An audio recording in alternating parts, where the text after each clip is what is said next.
बिस्मिल्लाहिर्रहमानिर्रहीम अस्सलाम वालेकुम। मैं हूँ आपका host Atif Sabir. Podcast series की एक नई एपिसोड में आप सबको खुशामदीद कहता हूँ।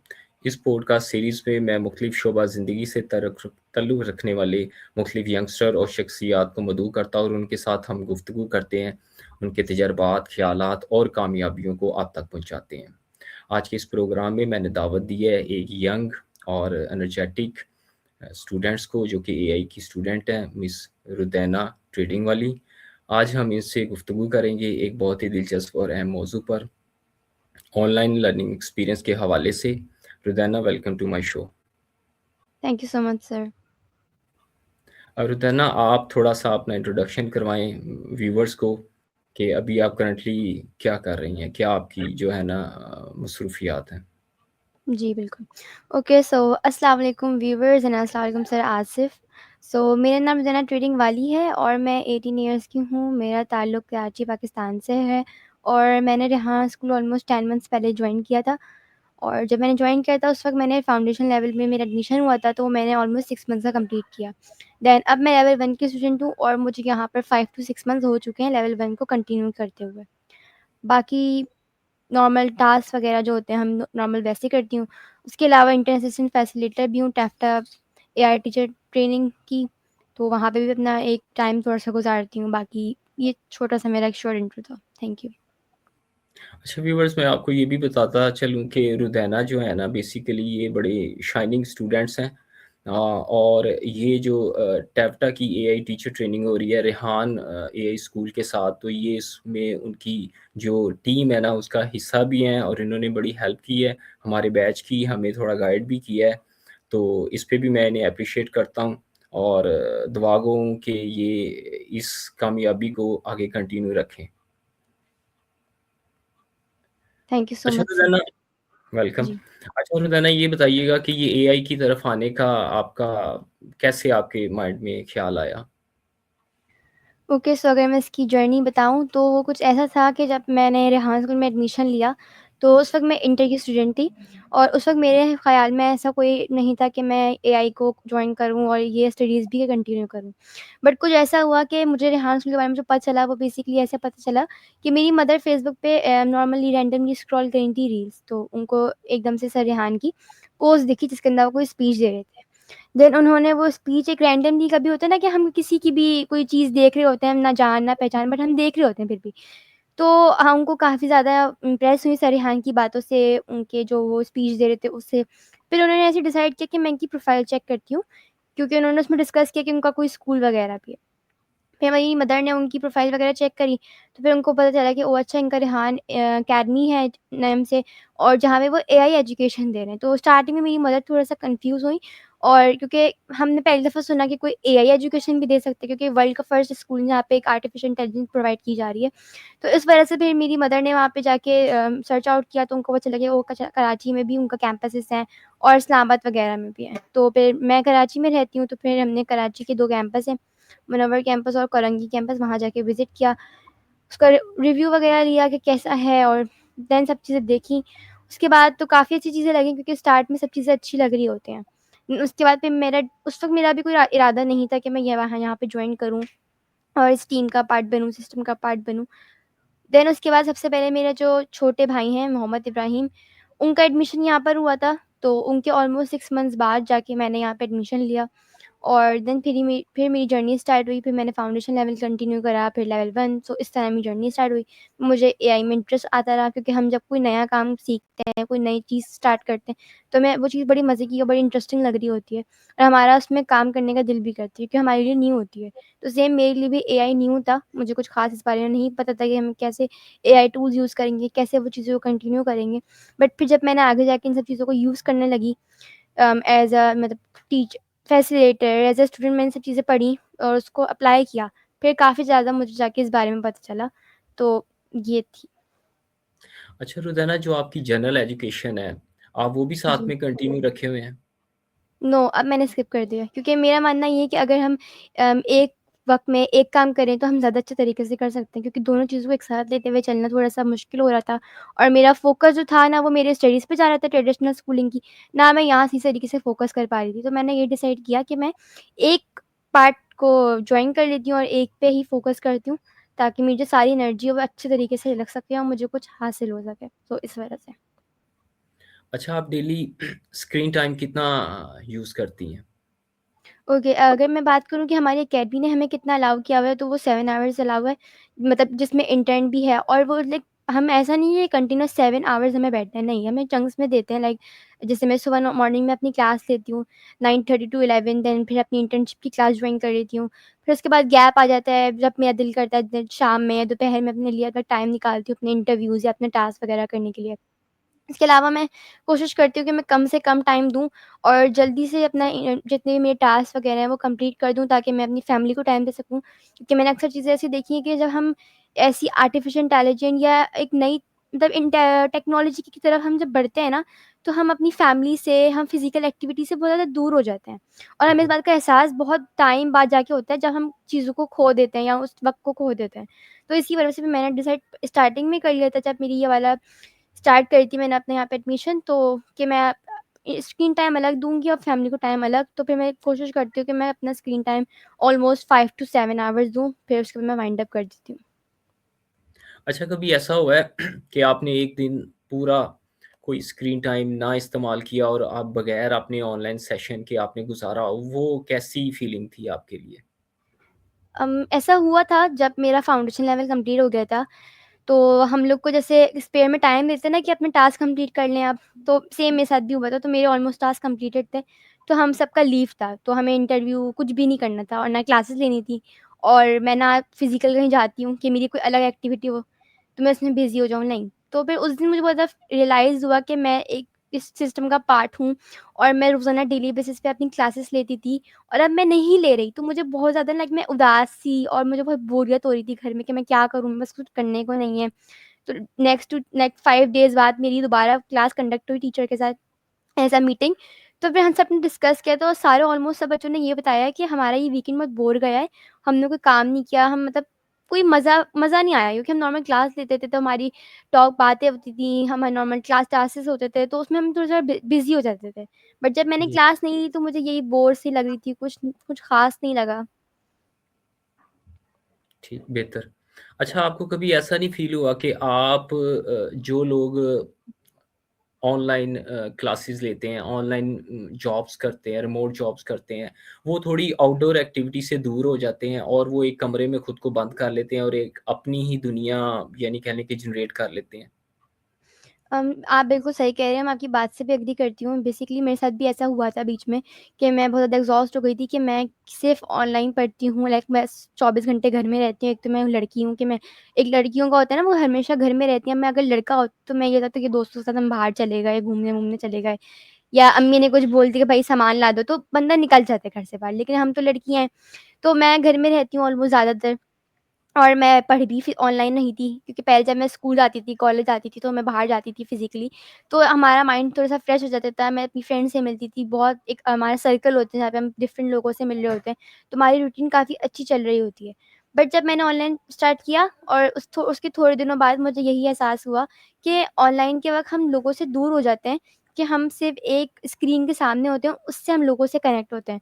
तो मैं बीच में बहुत ज़्यादा ना लाइक मुझे गुस्सा आने लगा था कि ये क्या है ऑनलाइन ऑनलाइन कोई मैं बाहर नहीं जा सकती, ना मैं फ़िज़िकली अपने दोस्तों से मिल सकती हूँ। बट फिर मुझे रियलाइज़ हुआ कि अगर हम इसको थोड़ा-सा डिफ़रेंट तरीके से इन सब चीज़ों को लें, तो मैं ईज़िली कर सकती हूँ। फिर मैंने फ़िज़िकल एक्टिविटीज़ करना शुरू करी कि उससे मेरा माइंड थोड़ा-सा डाइवर्ट हो, मैं 24 घंटे सिर्फ़ ऑनलाइन के उसमें टेंशन ना हो कि मैं किसी से मिल नहीं रही। क्योंकि ऑनलाइन में हम एक-दूसरे के सामने नहीं होते, हम वर्चुअली हम बातचीत कर रहे जी, होते हैं। तो ये जब चीज़ें फ़ेस मैंने की, बट फिर मैंने उसको ओवरकम कर लिया था ईज़िली। ठीक है। अच्छा, जब आप किसी नई ऐप को नई एप्लीकेशन को फर्स्ट टाइम देखती हैं और ऑब्वियसली उसके लिए जो फर्स्ट इंप्रेशन होता है ना और उसे जो ऑपरेट करना होता है वो थोड़ा मुश्किल मरहला होता है। तो क्या आप करती हैं? आप फ़ौरन से अपने सुपीरियर से या अपने इंस्ट्रक्टर से राब्ता करती हैं या खुद उसे सीखने की कोशिश करती हैं या खुद से ऑनलाइन डिफरेंट रिसोर्सेज़ से उसे सीखने की कोशिश करती हैं? ओके, सो अगर मैं अपने अभी जो मैंने जितने भी एआई टूल्स यूज़ करे हैं, तो मैंने उसमें यही किया कि पहले मैंने खुद उस पे अपना अपना ट्राई किया कि मैं कितना का उसके अंदर जा सकती हूँ, कितना उसको ट्राई कर सकती हूँ और कितना उसको यूज़ कर सकती हूँ। तो जहाँ तक मेरे दिमाग में उसकी चीज़ें आई कि हाँ यार, मैं इस तरह इसको यूज़ करूँ। जैसे अपन स्ट्रीम यार्ड की बात कर लें, तो उसमें जी। कितने सारे डिफरेंट ऑप्शंस हैं हमारे पास कि हम बैकग्राउंड लगा सकते हैं, अपना नेम लगा सकते हैं, टैग, बैकग्राउंड सब कुछ कर सकते हैं। तो वैसे ही मैंने भी उसमें ट्राई करना शुरू किया कि मैं देखती हूँ कि मैं कहाँ तक पहुँचूँगी। बट जहाँ पे मुझे मुश्किल होती थी, तो मैं फ़ौरी अपने फैसिलिटेटर से या अपने क्लासमेट से हेल्प ले लिया करती थी कि भई मुझे बता दें कि इसमें कैसे क्या करूँ, इसमें ये प्रॉब्लम आ रहा है। तो फिर मैं उनसे हेल्प ईज़िली ले लेती, वरना कोशिश करती थी कि मैं खुद ही इसको करूँ, क्योंकि हम ब्रेनस्टॉर्मिंग करते हैं तो हमारा ब्रेन में भी एक हमें हमारी फिज़िकल बॉडी को भी फ़ायदा हो रहा होता है, हमारे ब्रेन को भी फ़ायदा होता है और हम जो चीज़ कर रहे होते हैं, हमें एक्सपीरियंस मिल रहा होता है डिफरेंट चीज़ों से। क्योंकि मेरा मानना ये है कि अगर हम एक चीज़ को क्लिक करते हैं, उसके बाद हमारे पास हंड्रेड ऑफ थिंग्स ओपन हो जाती हैं। उसके बाद फर्दर-फर्दर वो चीज़ें स्टार्ट होती रहती हैं। ठीक है। अच्छा, ये बड़ी एक फ़ास्ट सी एआई की ना जो फ़ील्ड है, ये बहुत फ़ास्ट है और इसमें हर रोज़ नई एप्लीकेशन और नए टूल आ रहे हैं। आप अपने आप को कैसे अपडेट रखती हैं? क्या रिसोर्सेज़ हैं? कैसे आप नए टूल्स को ढूँढती हैं, एक्सप्लोर करती हैं? ओके, सो अगर नए टूल्स की बात की जाए तो वो हमें स्कूल लाइक जो मेरे फैसिलिटेटर्स हैं या हमें क्लास में इंट्रोड्यूस करवा दिए जाते हैं कि भाई ये अब नया टूल आ गया है। जैसे पहले स्ट्रीम यार्ड था, हम स्ट्रीम यार्ड से इंटरव्यू करते थे, रिकॉर्डिंग करते थे। बट उसके बाद एक नया आ गया कि रीस्ट्रीम आ गए और डिफरेंट तरीके के हमारे पास टूल्स आ गए, तो वो हमें इंट्रोड्यूस करवा दिए गए थे। बट मैं ये करती हूँ कि मैं चैट जीपीटी से भी फर्दर लाइक थोड़े-थोड़े टाइम में पूछती रहती हूँ कि मुझे अब रिकॉर्डिंग करनी है, मुझे पहले मैं स्ट्रीम यार्ड यूज़ करती थी, बट अब मैं उससे थक गई हूँ, तो मुझे कोई नया टूल बताओ। तो वो मुझे बहुत सारे टूल्स दे देता है और जब मैं उनको ट्राई करती हूँ तो मुझे काफ़ी मज़ा आता है। अगर मैं एग्ज़ाम्पल ले लूँ चैट जीपीटी की, तो मैं चैट जीपीटी को बहुत ज़्यादा इस्तेमाल करती हूँ। अपने दिन मतलब घर में नॉर्मली जो डेली बेसिस के काम होते हैं, वो भी मैं अगर मुझसे पूछना होता है तो मतलब मैं अगर मैं अपनी ज़बान में कहूँ तो मैं उसका दिमाग खा जाती हूँ चैट जीपीटी का, और वो थक जाता है कभी-कभार, मुझे जवाब दे देता है और सीधे जवाब देना शुरू कर देता है। तो मैं उसका हुँ। पीछा छोड़ के दूसरी टास्क की तरफ और दूसरे एआई टूल्स को यूज़ करती हूँ, उसको एक्सप्लोर करती हूँ। तो मुझे काफ़ी मज़ा आता है, क्योंकि एक नई चीज़ हम इस्तेमाल कर रहे होते हैं और उसके प्रॉम्प्ट देने में तो मैं डिफरेंट चीज़ें यूज़ कर रही होती हूँ और हमें डिफरेंट चीज़ें पता चलती हैं उस हिसाब से। रुदैन, आप क्या समझती हैं कि एआई टूल्स पे इतना ज़्यादा रिलाई करने से इंसान की अपनी क्रिएटिविटी, अपनी थिंकिंग, अपनी विल पावर वो कम नहीं हो जाती? आप बिल्कुल सही कह रहे हो, मैं आपकी बात से बिल्कुल एग्री करती हूँ कि अगर हम बहुत ज़्यादा उसका इस्तेमाल करें, तो हमारी ना ब्रेनस्टॉर्मिंग होगी, ना हम अपना तरीके से सोच सकते हैं। क्योंकि अगर हम बात करें एआई के आने से पहले, तो स्टूडेंट्स जो थे वो खुद सोचते थे, खुद लिखते थे और जो भी करते थे वो सोच समझ के करते थे। बट अब क्या है कि उनके पास उनको पता है कि हमारे पास एआई टूल है, हमारे पास रिबोर्ड है, हमने बस उसको काम सौंपना है, वो हमें चीज़ बना के दे देगा। बट फिर मैं यही करती हूँ खुद भी, और मैं यही एडवाइस देती हूँ कि आप उसको एक लिमिट तक यूज़ करें कि ना वो आपको ज़्यादा नुकसान पहुँचा सके और ना इतना फ़ायदा पहुँचाएँ कि आप बिल्कुल रिलैक्स हो जाएँ। आप अपने घर में या अपनी नॉर्मल रूटीन में या स्टडीज़ में या इवन आप कोई भी काम कर रहे हैं, तो उसमें आप बिल्कुल रिलैक्स होके सब काम आप एआई पे छोड़ दें। नहीं, ऐसा नहीं है। आपको खुद भी काम करना होता है, क्योंकि रोबोट है, वो कहीं न कहीं गलती कर सकता है। तो ये है। ठीक हो गया। अच्छा, आप एक अरसे से ऑनलाइन क्लासेस ले रही हैं और ख़ास तौर पे पाकिस्तान जैसे कंट्री में, जो कि बहुत ज़्यादा एडवांस भी नहीं है।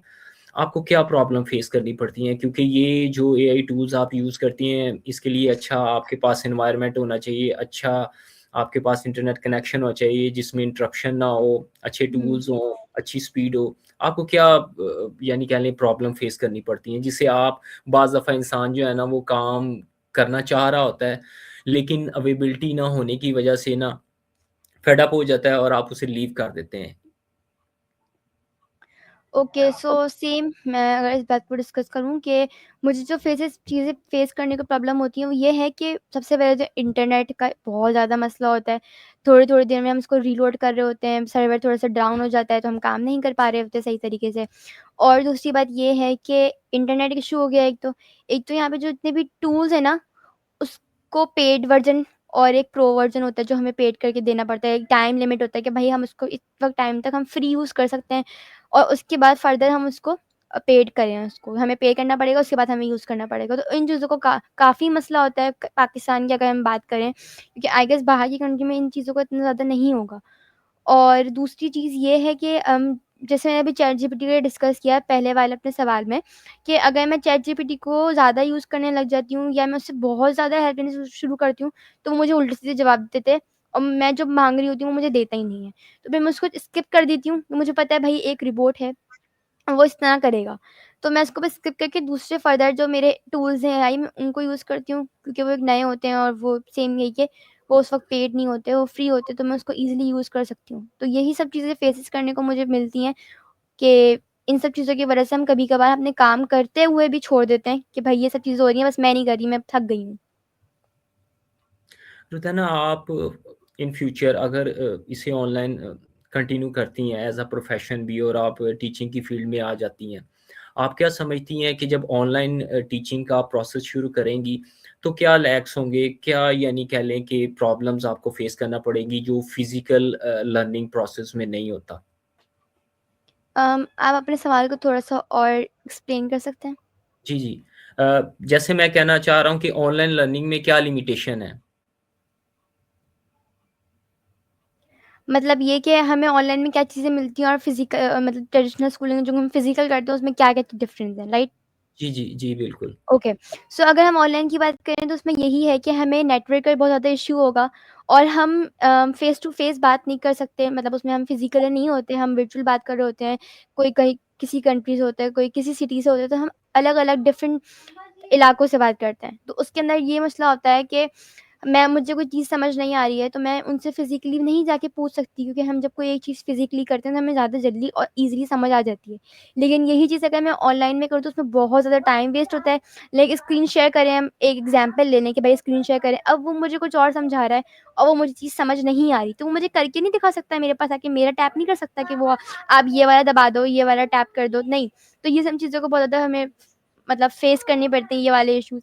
और यही बात अगर हम ट्रेडिशनल स्कूलिंग में करें या फिज़िकल की भी बात करें रेहान स्कूल में ही, तो ये होगा वहाँ पे ईज़ी होता है, क्योंकि टीचर्स हमारे पास होती हैं, वो हमें ईज़िली समझा सकती हैं कि बेटा आपने ये करना था, ये नहीं करना था। तो ये सब चीज़ों का मसला होता है। बेहतर। अच्छा, आप लेवल 1 की स्टूडेंट हैं और आप ये सारे टास्क भी कर रही हैं। मुझे एक ऐसा टास्क बताएँ जो आपका फ़ेवरेट है और आपको वो करते हुए बड़ा अच्छा फ़ील होता है? ओके, सो मेरा फ़ेवरेट टास्क जो है वो इंटरव्यूज़ हैं। और मुझे ये करना काफ़ी अच्छा लगता है, क्योंकि इसके अंदर हम डिफरेंट लोगों से कनेक्ट करते हैं, उनको उनसे कम्युनिकेशन होती है हमारी डिफरेंट टॉपिक्स पर और हम उनके बारे में जानते हैं, अपने बारे में बताते हैं, तो हमें काफ़ी चीज़ें सीखने को मिलती हैं, जो हमने कभी पहले शायद ना सुनी हो। अब इस इंटरव्यू में आपको भी मुझसे फ़ायदा हो रहा होगा, जो मैंने आपको बातें बताई, और जो आप मुझसे सवाल कर रहे हैं, उससे मुझे भी फ़ायदा हो रहा है। मेरे पास भी एक तरीके से सवालों की जो क्वेश्चन लिस्ट है, वो बढ़ती जा रही है कि मैं भी नेक्स्ट अपने इंटरव्यू में जो सवाल आपने मुझसे किए, वो भी मैं कर सकती हूँ। और जो जवाब मैंने आपको दिए वो भी आप किसी को दे सकते हैं, तो हमें डिफरेंट फ़ायदा होता है इससे। तो इस वज़ह से मुझे इंटरव्यू पसंद है। और कोई ऐसा टास्क जो आपको सबसे मुश्किल लगता हो या आपके लिए बोरिंग हो?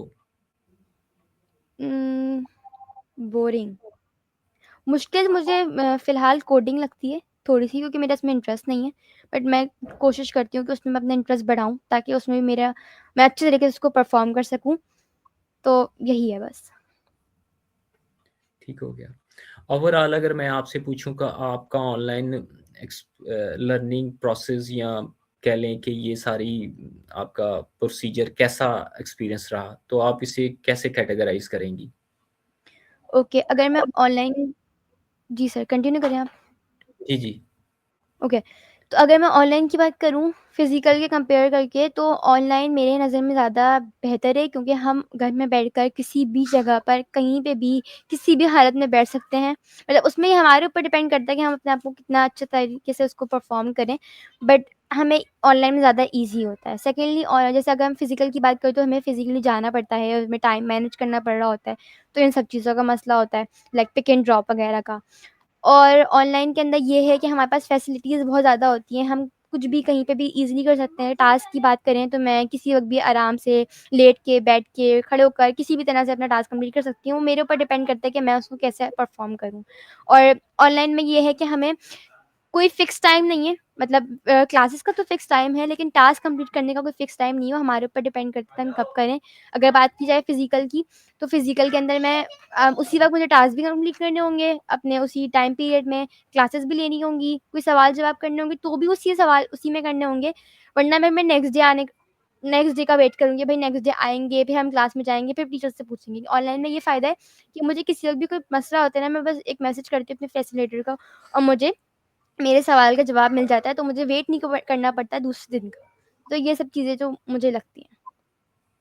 रोज़ाना आपके ख़्याल में ऑनलाइन लर्निंग एक कह लें कि एक पर्सन सीखना चाह रहा है, तो आप क्या सजेस्ट करेंगी कि क्या आपके ख़्याल में एक सूटेबल एज लिमिट क्या होनी चाहिए कि इसके बाद ही ऑनलाइन की तरफ किसी पर्सन को किसी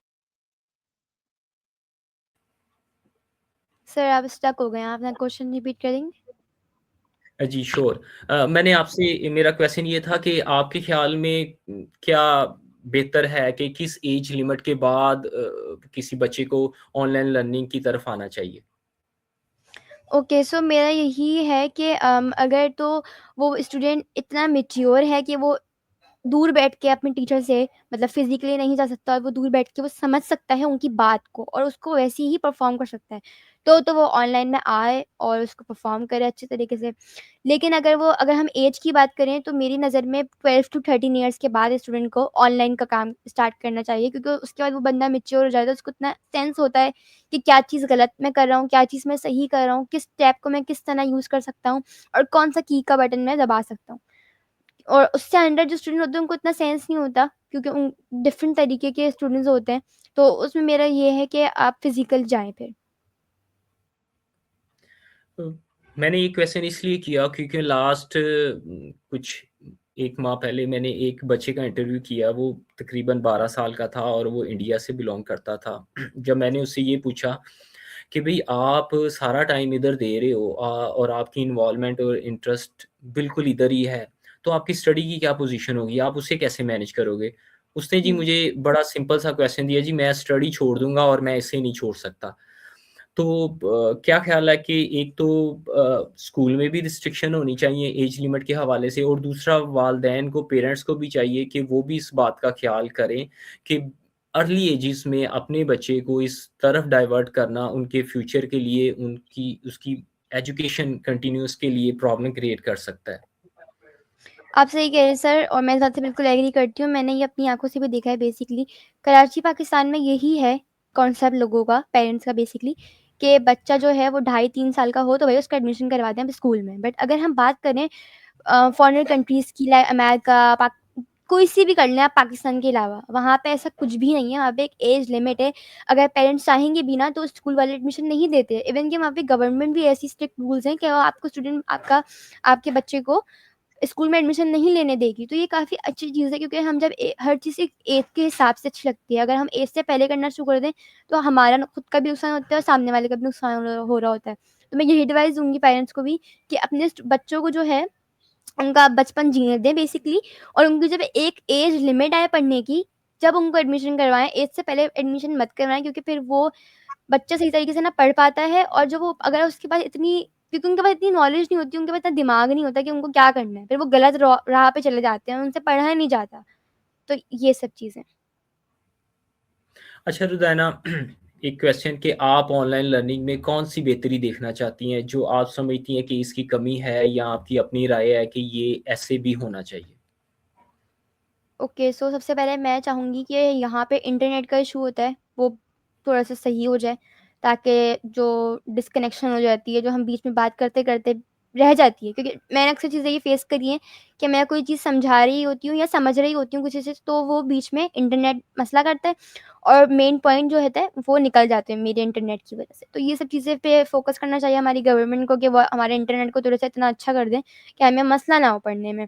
दूसरा ये कि ऑनलाइन में ही ये चीज़ें हमें फ़ेस करने को मिलती हैं, लेकिन ये हमारे ऊपर डिपेंड करता है कि हम उसको कैसे ओवरकम कर सकें। कि जैसे मेरे पास अब मुझे कोई प्रॉब्लम आ रही है किसी चीज़ में, तो मैं चाहूँ तो मैं उस प्रॉब्लम को स्किप करके अपने किसी और टैब में जाके अपना काम करना शुरू कर दूँ कि यार क्या है, मतलब मुझसे नहीं हो रहा, छोड़ो मेरे पास तो कोई है भी नहीं पूछने वाला, मैं क्या करूँगी, छोड़ो अभी बाद में देखूँगी। तो ये सब चीज़ें फ़ेस हमें करने को मिलती हैं और फ़िज़िकल में ये सब चीज़ें नहीं होती। तो मैं यही करूँगी कि अगर हमें कोई मसला हो रहा है किसी भी चीज़ में ऑनलाइन के अगर स्टूडेंट हैं हम, तो हमें उसी वक़्त उस चीज़ को सॉल्व करना चाहिए, ना कि हमें उसे बाद के लिए छोड़ देना चाहिए। क्योंकि हम बाद में बाकी चीज़ें भूल जाते हैं और हमें उस वक़्त जो चीज़ समझ आ जाएगी, वो हमें बाद में समझ नहीं आएगी। तो ये सब चीज़ें हैं, जिस पे मैं फ़ोकस करवाना चाहूँगी। ठीक हो गया। अच्छा रुदैन आप क्या समझती हैं कि ऑनलाइन लर्निंग से पहले और अब की रुदैना में क्या फ़र्क है? क्या डिफ़रेंस आया है? आप में क्या चेंजिंग आई है? क्या इम्प्रूवमेंट आई है? Nice question. ओके, सो इसमें काफ़ी ज़्यादा डिफरेंस आया है। अगर मैं खुद भी इन चीज़ों को फ़ील करती हूँ कि मैं पहले इतनी कॉन्फिडेंट नहीं थी जब से मैंने ऑनलाइन अकेडमी जॉइन करी है। मैं पहले ऐसे नॉर्मली किसी से भी बात नहीं करती थी। फैमिली मेंबर हो गए या जिनको मैं जानती थी उनसे मेरी बातचीत थी, वरना मैं किसी भी अननोन से बात नहीं करती थी।